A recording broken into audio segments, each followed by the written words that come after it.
வணக்கம். செல்வகுமாரின் அதிகாலை வானிலை ஆய்வறிக்கை. அதிகாரப்பூர்வ வானிலை அறிக்கைக்கு இந்திய வானிலை ஆராய்ச்சித்துறை அறிக்கையை பார்க்கவும். 2026 மார்ச் 29 ஞாயிற்றுக்கிழமை அதிகாலை நிலவர வானிலை பதிவு. காற்று சுழற்சி சுமத்ரா தீவு அருகே உருவானது.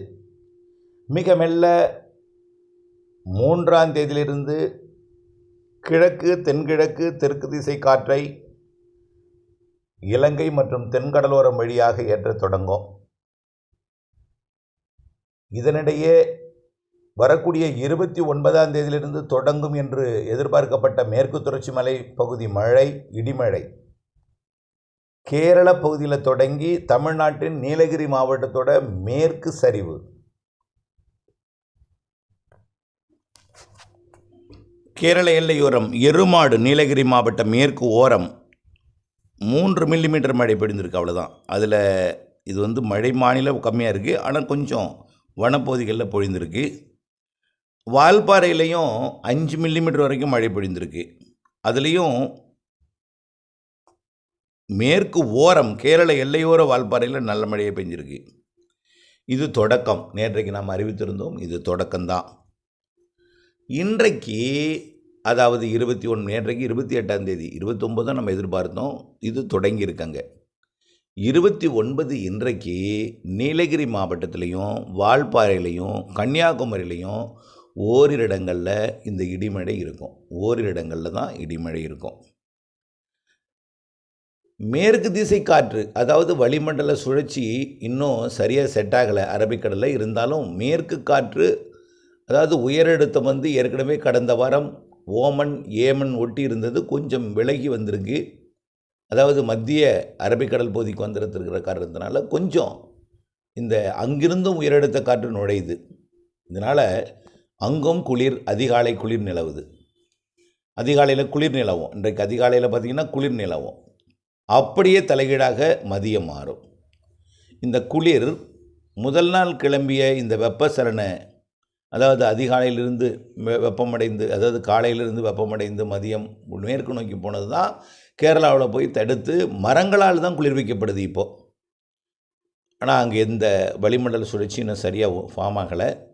மரங்களால் குளிர்விக்கிற காரணத்தினால நேற்றுக்கு குறைவான பரப்பில் மழை. இன்றைக்கும் இருக்கும் கேரளாவிலையும் தமிழ்நாட்டின் எல்லையிலையும், கேரளாவில் தான், கேரளா எல்லையிலையும் இருக்கும், தமிழ்நாட்டிலையும் கேரள எல்லை ஓரத்தில் இருக்கும். இன்றைக்கி 29ஆம் தேதி நீலகிரி, வால்பாறை மற்றும் கன்னியாகுமரியில்.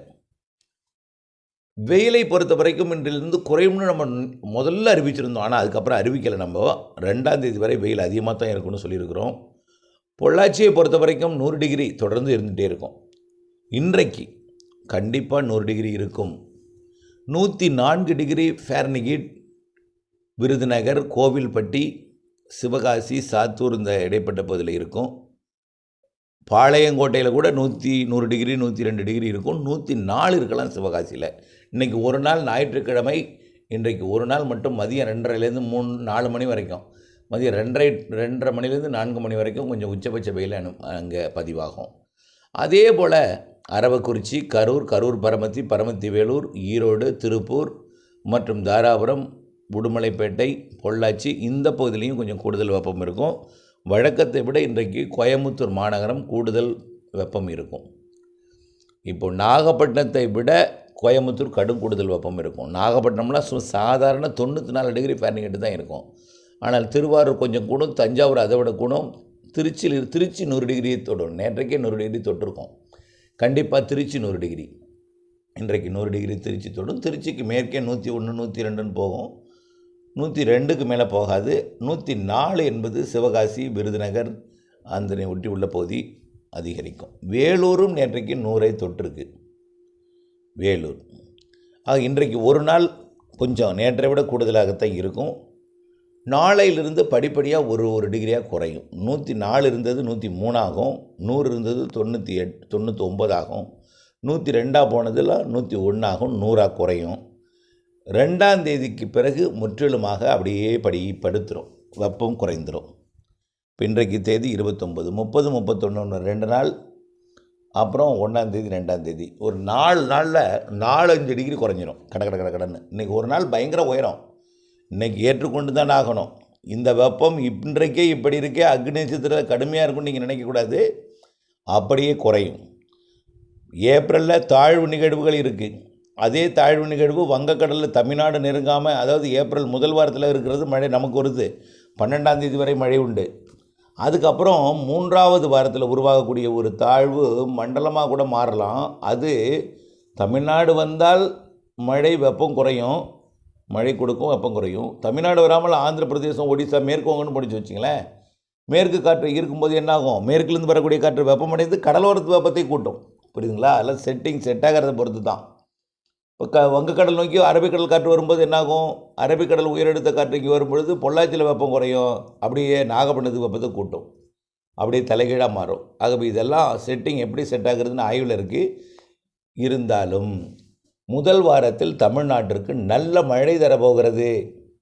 3ஆந்தேதி மேற்கு தொடர்ச்சி மலை மாவட்டங்களில் 29, 30, 31, 1, 2 ஆங்காங்கே கொடுக்குற மழை 3ஆந்தேதி தென் மாவட்ட கடலோரப் பகுதிகள், தென் மாவட்டங்களின் உள்பகுதிகள் 3ஆந்தேதியே டெல்டாவிற்கும், 4ஆந்தேதி டெல்டாவிற்கு உறுதியாக தென் மாவட்டங்கள், தென் மாவட்டங்களின் உள்பகுதி, கடலோரப் பகுதி, மேற்கு தொடர்ச்சி மலை பகுதி உட்பட மேற்கு தொடர்ச்சி மலை மாவட்டங்கள், மேற்கு மாவட்டங்கள், உள் மாவட்டங்கள் உட்பட 3ஆந்தேதியிலிருந்து தொடங்கும் மழை 4ஆந்தேதி கிருஷ்ணகிரி, தருமபுரி உள்ளிட்ட கர்நாடக எல்லையோரத்திலையும் வழுக்க தொடங்கும். கடலூர் மற்றும் வடகடலோரத்தின், அதாவது கடலூர், விழுப்புரம் மற்றும் மயிலாடுதுறை போன்ற டெல்டாவின் வடக்கு பகுதி மற்றும் கள்ளக்குறிச்சி, விழுப்புரம் மாவட்டங்கள் இங்கே எல்லாமே பார்த்திங்கன்னா 5ஆந்தேதி, 4ஆந்தேதி, 5ஆந்தேதி 5ஆந்தேதியே சென்னை, திருவள்ளூர், காஞ்சிபுரம், செங்கல்பட்டு, திருப்பத்தூர், வேலூர்லாம் 5ஆந்தேதி. 3ஆந்தேதியே தொடங்கலாம் ஒரு சில இடங்களில் வட கடலோரம். 4ஆந்தேதி வாய்ப்பு கூடுதல், 5ஆந்தேதி உறுதி. சென்னைக்கெல்லாம் 6ஆந்தேதி 100% உறுதி. 6, 7, 8, 9, 10 தேதிகளில் சென்னை உள்ளிட்ட வடகடலோரத்துக்கும் மழை உண்டு. ஆனால் மழை பெய்து கொண்டே இருக்காது, நல்லா புரிஞ்சுக்கணும். வெப்பச்சலன இடிமழை எங்கே பெய்தாலும் அரை மணி நேரம் தான்.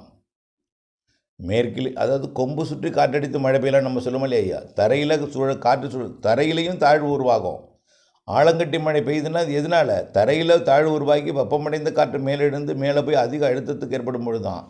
கடந்த வாரத்தையும் அதே போல் தான் புழுக்கம் ஏற்படும். முற்பகலில் புழுக்கம் ஏற்படும். வெயிலில் சூடு இருக்காது, வியர்வை இருக்கும். காற்று ஓட்டம் இருக்காது, புழுக்கம் இருக்கும், வியர்வை இருக்கும், உப்புசம் இருக்கும். இது வரக்கூடிய 3ஆந்தேதியிலிருந்து 12ஆந்தேதி வரை புழுக்கம், வியர்வை, உப்புசம் அது கொடுத்து கடலோரத்தில் அதிகாலை, காலை, மதியத்துக்குள்ளேயும், மீண்டும் கடலோரத்தில் மாலை, இரவு, நள்ளிரவிலையும், உள்ளே மதிய, மாலை, இரவிலையும் ஆங்காங்கே எங்கே பெய்தாலும் அரை மணி நேரம், 1 மணி நேரம், 1/4 மணி நேரம் இப்படி மழை பொழிவை கொடுக்கும். எங்கே மழை பொழிவு கொடுத்தாலும் கோடை மழையில் கொஞ்சம் காற்று இருக்குன்னு சொல்லியிருக்கிறோம். அது காற்றுன்னொன்னா வாழை விவசாயிகள் அச்சப்படக்கூடாது. பொதுவாக காற்று எந்த இடத்துலேருந்து எந்த இடத்தை நோக்கி போகணும்னு சொல்ல முடியாது. அது கோடை வெப்பம் எங்கே அதிகமாகுதோ, எங்கே குறைந்த அழுத்தம், எங்கே காற்று லேசாகி மேலெழுந்து குறைந்த அழுத்தம் ஏற்படுதோ அந்த குறைந்த அழுத்தத்தை நிரப்புவதற்காக மழையாக இறங்கிய மேகம் காற்றாக மாறி மற்றொரு இடத்திற்கு மழை பொழிவதற்காக ஓடோடி போகும். அப்போ போய் நிரப்பப்படுது. அந்த வெற்றிடத்தை நிரப்புவதற்காக, குறைந்த அழுத்தத்தை சமன் செய்வதற்காக போகக்கூடிய காற்று தான் கோடைக்காற்று. அது இருக்கும். முதல் மழை எங்கே பெய்தாலும் அங்கே ஆலங்கட்டி மழை மீண்டும் உண்டு. கர்நாடக, கேரள எல்லையோரம் மற்றும் மேற்கு மாவட்டங்கள், வட உள் மாவட்டங்கள், ஆந்திர, கர்நாடக, கேரள எல்லையோர மாவட்டங்கள் அங்கங்கே ஐஸ் கட்டி மழை இருக்கும். முதல் மழையில் மட்டும்தான் இருக்கும், அடுத்தடுத்த நாள் மழையில் இருக்காது. ஒரு ஊரில் பெய்யுதுன்னா அடுத்த பக்கத்து ஊரில் அது ஆலங்கட்டி மழை பெய்யாமல் இருந்ததுன்னா அடுத்த நாள் பெய்யும் பொழுது அதில் இருக்கும். அப்படி. ஆனால் கடந்த வாரம் பெய்தது போல ரொம்ப அதிகம் இருக்காது, கொஞ்சம் அளவாக இருக்கும், குறைவாக இருக்கும், அளவாக இருக்கும். ஆக மீண்டும் ஒரு முறை கேரள எல்லையோரம் தொடங்கும் மழை மெல்ல கொஞ்சம் கொஞ்சமாக பரப்பில் கொஞ்சம் கூடும். 3ஆந்தேதியிலேருந்து தமிழ்நாட்டுக்கு ஆங்காங்கே ஒதுக்கி இடிமழை. வெயில் குறையும் 3ஆந்தேதியிலிருந்து, புழுக்கம் அதிகரிச்சிருக்கும். அதுக்கடுத்தது 12ஆந்தேதி வரைக்கும் இந்த வானிலை குறைந்த வெப்பம், புழுக்கம், மாலை, இரவு இடிமழை பொழிவும், கடலோரம் அதிகாலை இருக்கும், காலையிலையும் இருக்கும் கடலோரம்.